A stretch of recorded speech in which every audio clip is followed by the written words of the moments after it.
Atoms किसी भी matter के सबसे छोटे और डिवाइड ना होने वाले पार्ट्स होते हैं। इसका मतलब कि एटम्स साइज में बहुत छोटे होते हैं। हम ये कैसे कह सकते हैं?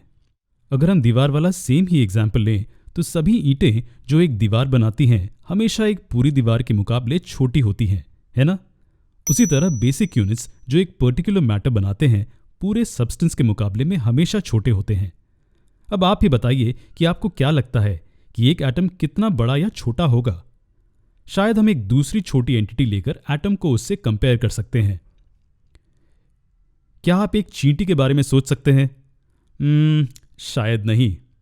ठीक है, तो चींटियां शक्कर के छोटे से दाने ले जाती हैं। इसका मतलब दाने चींटियों से छोटे होते हैं। तो शायद हम शक्कर का एक दाना ले सकते हैं। तो रेत के दाने का क्या, जो शक्कर के दाने से भी छोटा होता है? लेकिन हम रेत के दाने को अपनी आंखों से देख सकते हैं। तो क्या आप इससे छोटा कुछ और बता सकते हैं? जी हाँ, हम जानते हैं कि माइक्रो ऑर्गेनिजम्स जैसे कि बैक्टीरिया इतने छोटे होते हैं कि हम सोच भी नहीं सकते, क्योंकि हम इन्हें अपनी आंखों से देख भी नहीं सकते। तो क्या एक एटम भी एक बैक्टीरियम के जैसा ही छोटा होता है?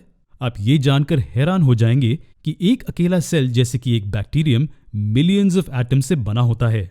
चौंक गए ना? लेकिन फैक्ट यह है कि बैक्टीरियम कम से कम एक माइक्रोस्कोप की मदद से देखा जा सकता है, लेकिन एक एटम देखना लगभग नामुमकिन है। जी हाँ, एटम का साइज बहुत ही छोटा होता है। इसका मतलब यह है कि इसे मापने के लिए कोई यूनिट्स नहीं होंगे, है ना? नहीं। इतने छोटे होने के बावजूद हम फिर भी एटम के साइज को एटॉमिक रेडियस से माप सकते हैं। एक एटम के रेडियस को नैनोमीटर्स जैसे यूनिट्स की मदद से मापा जा सकता है।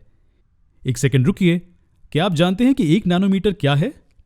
सरल शब्दों में 1/10⁹ मीटर्स हमें 1 नैनोमीटर देता है।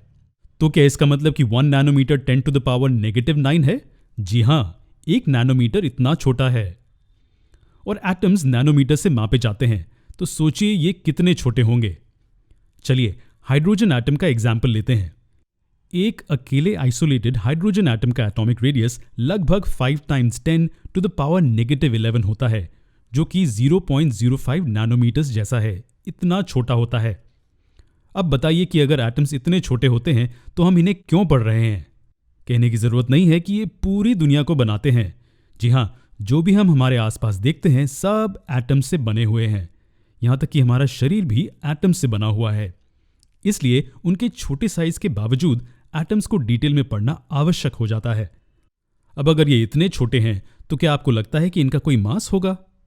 जरा सोचिए, अगर हम कहें कि एटम्स साथ में आकर मैटर बनाते हैं और अगर मैटर का मास हमेशा होता है, इसका मतलब कि एटम्स में कम से कम कुछ मास तो होना चाहिए।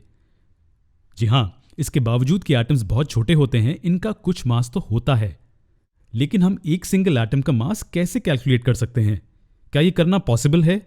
क्या सिंगल एटम के मास को तोलने के लिए कोई वेइंग स्केल उपलब्ध है? अगर नहीं, तो क्या उसे बनाया जा सकता है? चलिए इसे हमारे अगले वीडियो में देखते हैं।